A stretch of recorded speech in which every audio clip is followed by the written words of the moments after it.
Well, Shaka, Hislop, I want to talk about Manchester City here, the addition of Erling Haaland, and Pep's been linked with various other players as well. The gap over the past few seasons between them and Liverpool has been pretty close. They got the better of Liverpool this season.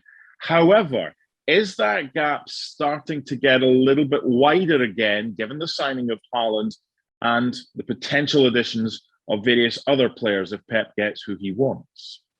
As we sit right now, unquestionably, that gap is a whole lot wider than it was because of the signing of Erling Haaland. And just to put it in its fullest context, we still have a long way to go before the close of the transfer window. We'll see exactly what Liverpool does between now and then. But as of right now, the addition of Haaland, the goals that he brings, the options that he provides, as playing as an out-and-out striker, makes them far and away the favourites for Premier League glory. And I can almost guarantee right now that when the season restarts, they'll be top of the bookies betting for the Champions League as well. In which areas of the field can they improve then? That's a really difficult question to answer around Manchester City, because we are talking about a team that, and as much as we talk about the gap between them and Liverpool being negligible, they have won 4 of the last Premier League titles. They have lost, well, this season a little disappointing, but lost in the Champions League final last year. How do you make this team better? And that's your question. And I think to do that, cannot help but look at players who are going out of contract.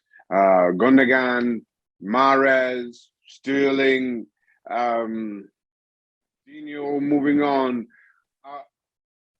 The only challenge here is finding players who are good enough to fill the voids that those players leave, and are young enough to do so for quite some time, and maybe even prepared to bed themselves in over the next 12 months if we assume that those players are going to stay there till the end of their respective contracts.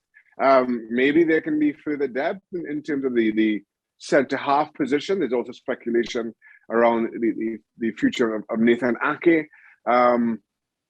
But outside of that, again, it's just, how do you make Manchester City better? And I'm not sure, and I have a feeling I'm speaking for 99% of the world's population here.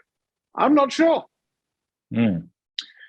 Using what they have to get something better, that leads to Raheem Sterling. Now, I was looking back at some of the team selections by Pep Guardiola for some of the biggest games of the season. I'm not sure, when push comes to shove, one-off game, best 11, Sterling might get in, but he might not get in.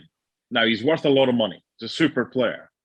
Could you see Pep maybe using someone like Raheem Sterling in a player plus cash deal to get some of the best on offer elsewhere? Well, let me put it this way.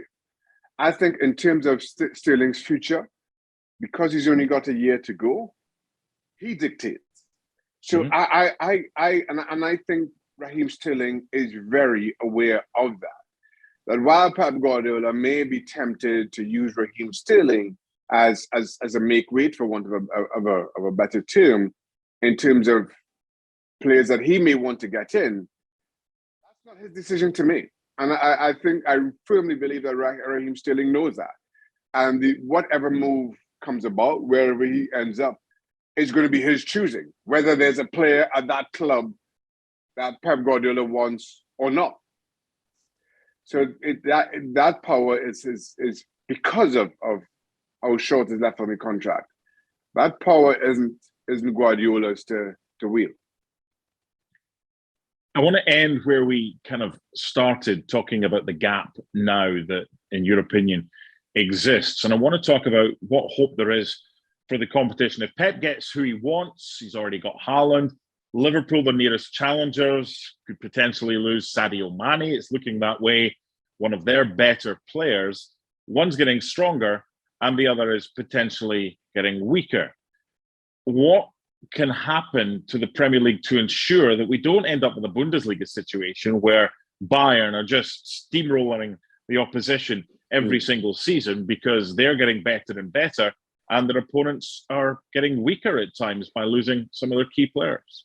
Well, I think one of the key differences between the Bundesliga and the Premier League is how Bayern Munich have cannibalized the league. Bayern Munich, more times than not, get players from whoever is second best. Get the manager, whoever is second best in the Bundesliga. So it takes away from other clubs and the Bundesliga clubs' abilities to compete with any kind of consistency at any kind of meaningful level. So at least you don't have that dynamic with Manchester City or largely anybody else in the Premier League. I also think that have shown that you can compete with Manchester City, not spending the way that they do. They're focused on their transfer targets. They're focused on who they are and what's needed at that football club. And you only have to look at, and I say this quickly, even though I just spoke about not getting players in from other clubs in the rival league. Diego Jota and how seamlessly he slotted in at Anfield. Luis Diaz, how good he has been since his arrival. That's the kind of signing I think more clubs need to try to emulate. And again, easier said than done. But it shows that you can compete with the big spenders if you don't spend in the way that they do, even if you're more meaningful, more purposeful in your transfer business. So there are a couple of dynamics there at play. I also think that just in terms of financing and commercial revenues, revenues across the board, that Bayern Munich commands over other Bundesliga clubs, is that gap isn't as wide as the financial gap in the Premier League. So to end this chat about Manchester City, I just want to throw in a bit of a grenade, Shaka, to see how you handle it. You've spoken about teams like Bayern and Manchester City strengthening their sides by potentially weakening their opponents. Do you think that Mohamed Salah's name has ever crossed the mind of Pep Guardiola as a potential signing with him under freedom of contract potentially in 12 months' time? I think it may have done if in 12 months' time we were talking about a situation that Manchester City still didn't have the striker that they want, and I know Mo Salah comes in off the wing more times than not. I just feel that the way City are built, I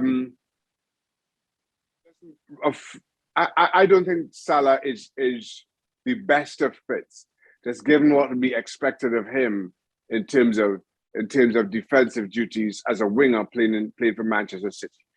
Having an out-and-out striker, you cannot afford to have two or even one of your wingers not willing to track back as well. So I just don't feel, personality-wise, it's a fit. Thanks so much for watching ESPN on YouTube. And for more sports highlights and analysis, be sure to download the ESPN app. And for premium content and live streaming, subscribe to ESPN Plus.